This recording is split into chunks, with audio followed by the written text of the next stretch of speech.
the big news, and this is just a huge milestone, 40 years, Mark Taylor Residential. Congratulations and shout out to Jeff, Mark, and Scott Taylor, our founding principals. Just do the right thing always comes to mind when I think of these two individuals.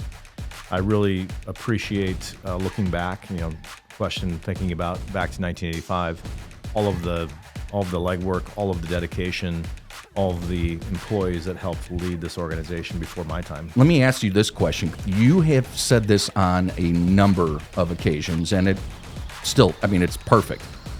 You're never bigger than the market. What does that mean to you?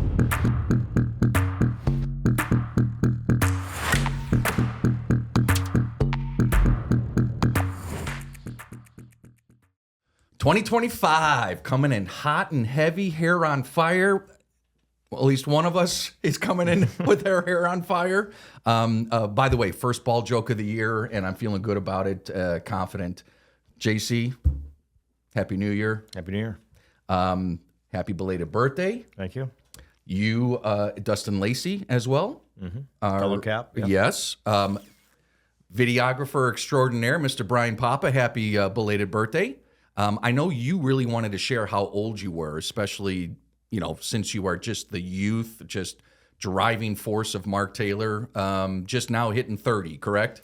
I think he just, all right, just saying he just yes. muted your mic and he just turned everything off. So have a lot to celebrate, but the big news, and this is just a huge milestone, 40 years, Mark Taylor Residential.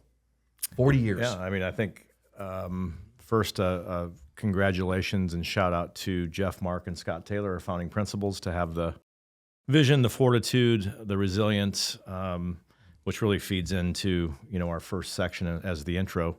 Wow, amazing persons.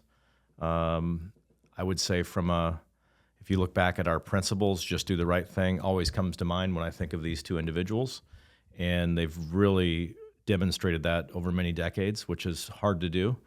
And I really appreciate what they've instilled in me as a leader and look forward to another 40 years and beyond. I remember when I first moved here into the Phoenix market, started as a leasing agent in the industry back in 1999. Remember the old book that everyone would constantly be staring at as far as what availability there was within the multifamily market? Like the apartment guidebook? Yes. Why were you looking at me like so confused? I thought I was kind of going off in a little area that you weren't familiar with. No, it took me back. Of course. Took me back. Yeah. Back when paper was still a thing. Mm-hmm. I remember seeing, and I saw a Mark Taylor property, and it was just, how did they build this? As far as looking at apartments back in Chicago, we don't have anything like that back there. They don't have anything like that back there. That was Mark Taylor was the top tier, still is today. No question. Just again, going back to Jeff and Scott, just the whole vision. Do you think they ever thought it would be what we are today, first starting out? I don't think they ever eliminated the possibility. Yeah. So clearly, they've influenced us a great deal, and I really appreciate looking back. Thinking about back to 1985, all of the legwork, all of the dedication, all of the employees that helped lead this organization before my time. I wasn't introduced to this organization, unfortunately, until 2002. So, yeah. Exciting. Just amazing. Well, congratulations to everybody. Mark Taylor, everyone who's supported us, who has been a part of this growth, continued growth. Let me ask you this question, because we've learned a lot, of course, over the past 40 years, not just Mark Taylor, but us as individuals. You have said this on a number of occasions, and it's perfect. You're never bigger than the market. What does that mean to you, and what does that mean to Mark Taylor? Yeah, I think I would coin that as a Scott Taylorism. What it really means is that the market conditions are the market conditions. So you can do a lot of things really well. You can do a lot of things really bad. But my point is that when you think about the actual inertia of the market, meaning if you have, like we do now, delivering 22,000 plus units in 1 year, you can't get yourself out of that. You can do little things. You can nibble, right? You can have the best marketing. You can have the best people. best pricing, best product, all of those things. But the market's the market. So it's really about navigating that and understanding how to really work through that dynamic in a proactive manner. Right. And we do that through, as you know, through our data and really understanding the cyclicality of the markets. And when you think about looking at, going back in time, looking at the market cycles of 2008 through 2012, 2001 through 2004, the mid-90s, power cycle 1.0, we call it, you can really start to see a pattern. And as we know, history predicts itself often in terms of looking back, and really you have to understand what happens and what ties to that. Is it jobs? Is it supply? Is it administration, regulations, all of those things, and looking at that collectively. So I'm really happy that we have that data at our disposal and a lot of experience with different cycles to get us through the next. And certainly 2025 is going to be a difficult year. Not unlike what 2024 was. A couple different nuances, of course. Supply, of course, is always the top of the conversation with any new developer or ownership group that I have the privilege of speaking with, just even on Zoom calls, Teams meetings, whatever they may be. But can you speak a little bit more as far as, again, going back to you're never bigger than the market, so many beautiful properties have been developed over these past couple of years. Just hitting every peak that you possibly can. Amenity space, larger square footage of each individual apartment home. When you say you're never bigger than the market, can you just assume that everyone is going to say, I want to live at this property because of how beautiful and gorgeous and the amenity space, et cetera? Can you just charge whatever you want to charge for rent? Absolutely not. And, I think there's a bit of ownership pride, right? I build the best Absolutely. product. I've heard that many times. Why aren't my rents $100 more than everybody else? But the consumer dictates what happens. Yeah. And as they search, and there's more information at their disposal, at their fingertips than ever before. So the consumer's gotten really good at understanding little nuances in terms of pricing, concessions, locations, and they are really tooled and well educated when it comes to selecting apartment homes. And as I'm saying, with never bigger than the market, it's compounding because of that. Meaning in maybe the 2000s, the 2010s, maybe there's a little less, or I'll say a little bit more opaqueness in terms of that, but not anymore. So Right. You better bring your A game on all fronts: marketing, people, personnel, quality of build, Operations, everything, top to especially as bottom. we hit 2025, which will be much tougher than 24. Yeah, no, I agree with you. That's great. I appreciate it. Thank you. There are a couple other items that we want to discuss that we've learned over the years and continue to learn. I'm going to jump past this one. That's section 2. I want to go into the innovation is key to survival. We are constantly looking at new ways to innovate not only our organization, our family, but also for our residents, right? Most importantly. Why is it so important to continue that innovation moving forward within our industry? Well, I think you look back, and just to touch on what you said, we're really trying to narrow this into 4 learnings in 40 years. Yeah. Really important. So first being never bigger than the market. This next one, innovation is key to survival. Without question, technology has accelerated immensely in our space over the last 5 years, really since COVID, which kind of spearheaded centralization and all things technology. And you're certainly seeing residents expecting a different experience or lifestyle. If you go back to the mid 80s or early 90s even, it was more about just, here's a box or 4 walls and a door and it's Right. You Call it home. utilitarian, like that's home, right? Yeah. But now it's about experiences. So what kind of amenity collection can Lifestyle. you put together? Yeah. How do you interact with that resident? It's certainly a lot different today. There's AI, there's text, there's Henry, there's apps, there's all of these things that allow us to engage with our customer differently and employees and obviously our clients. So I think innovation is really important in terms of not getting behind. It doesn't mean you have to be cutting edge, leading tech, but you certainly have to be within kind of that framework of what people expect because of what the general new apartments are providing. And that's really what it comes back to. It's the brand new Class A units kind of maneuvering through and delivering next generation tech. Yeah. And if you get too far behind as a B or C operator and you're not innovating through renovations and really paying close attention, I think it's about really keeping your ear to the ground and understanding what's transpiring in that space and trying to understand what's happening in terms of future-proofing your community. So I think back to 2014, we had our first Gigablast community with Cox Communications in San Travicia in South Scottsdale. So having a gigabyte of bandwidth at that time was unheard of, had never been done. And today it's the norm, and you can get 2 gigs on certain deals now. So I think it's about looking around the corner and ensuring you're future-proofing yourself. Managed or bulk Wi-Fi throughout a community, right? I go back to, and this is just a handful of years ago, my first day walking into Mark Taylor as a full-fledged employee and family member was Clubhouse Chat. Clubhouse Chat. I mean, just even thinking about the connection value and innovating, right? You go back to COVID when everything was shut down. We had to figure out how do we bring our team members, our family members together, at least find that piece of community. Came up with Clubhouse Chat. Yeah, I mean, that was at a time of great stress and lack of understanding of what that actually was from a just a pandemic perspective. And we are a community that connects, and we like to get around and work through communities and touch base with folks in person. And that was a way to just really leverage technology using Microsoft Teams and getting everyone in the company into really one place for 1 hour just to communicate and connect. And I think what happened, and people use the term lonely, the marketplace, the sector, and many businesses were lonely.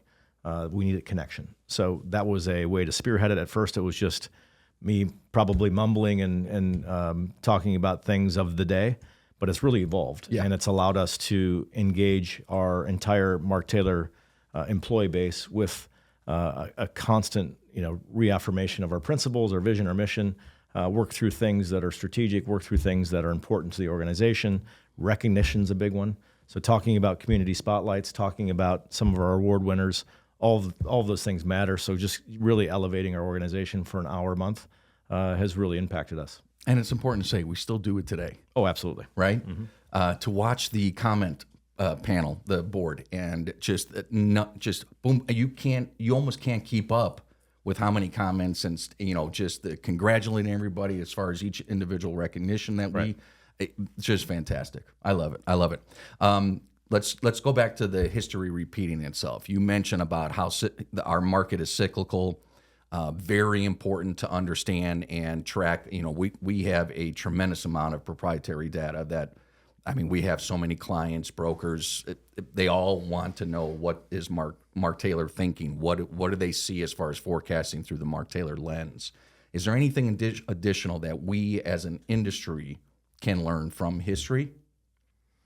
I think it's always going back and looking at historicals, right? So looking at snapshots, looking at windows of time, thinking about what impacted the business at that point in time.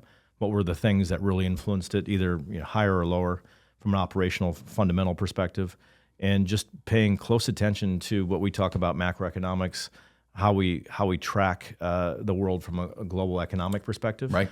Because everything is connected. And yes, globalization's kind of that's a 2023 and before term as we start to onshore and do things differently from a supply chain perspective. But the reality is it's still connected. And Phoenix will continue to be influenced by Congress, by economics, macro, all inclusive of the global dynamics of that. And we'll see what happens in 2025. I'm hopeful that we're really in the midst of a kind of the barbell effect, like all of this CHIPS Act, manufacturing growth, onshoring, the location of Phoenix to the LA ports in Mexico really gives us some advantages.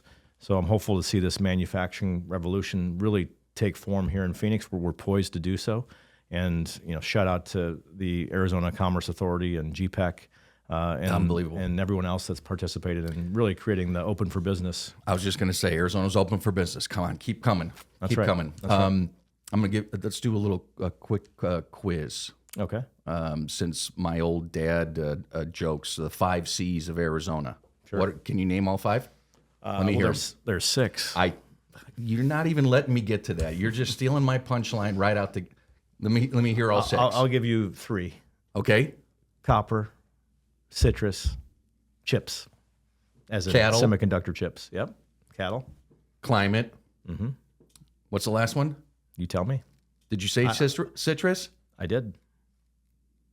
Cattle? You don't have enough fingers. I don't. I see. This is why I still use a calculator. That's right. Did I miss them all? We got them all. I think so. We got them all. All right.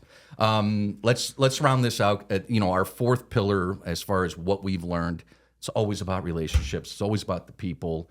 It's everything that we've grown along with, even our partners, supplier partners, and the list just keeps on going, Well, let me spin cycle for a second. What are we doing? Multifamily magic wand. Are you throwing me off? I'm going to throw you a question, and we're going to do this more and more in 25 and beyond because you've had a tremendous career, both in terms of being a vendor. Actually, kind of you boomeranged, right? You started in portfolio management, Yeah. went to the vendor side, and now you're back. Yeah. So let me ask you this. So as part of this, it's about partnerships and how they help drive business. What have you learned in your 20+ career in terms of how partnerships fuel your success and really help you connect across the fabric of the industry? I'm lucky enough that pretty much all of my closest friends, all of the people who I can turn to at any given time are all in this industry, which is kind of funny to think about, right? We joke how incestual our little industry is, even though it's a very large industry. I will say finding a good mentor or a handful of mentors has really helped me progress, learn from my mistakes, pay attention to what's going on within your little tiny environment that you're speaking in, right? Know the room that you're speaking to, and understand the topic and what you're trying to accomplish. But never burning a bridge is probably one of the largest ones. I'm gonna give you an example. So someone who we know and love and respect and who has helped Mark Taylor grow over the years, Mrs. Linda Coburn. She's over at Next Metro Communities now. She's a former chair of the board for the AMA. And Linda was a client of mine going back to my previous career. Sure. And I double booked myself for an event. Again, going back to never burning a bridge. I failed to call her to let her know that I wouldn't be in the event that I invited her to. And I ended up being in another state, believe it or not. 10, 15 years ago, to this day, She's not going to forget. Yeah. She still brings it up. So keep your promises. Understand that everyone has an end goal, and if you understand what their end goal is, it just makes you that much better of a partner as well. So I appreciate. Yeah, I don't know if I like you asking me questions, but we'll give it a shot. We'll give it a shot. Do you have anything as far as when it comes to relationships? No, I think it's at the very core, and it aligns well with Mark Taylor and our people first focus. It's about leveraging those relationships to help everyone raise themselves up and continue moving forward together. Yeah, I go back to Jordan Peterson often, and it's called aim high.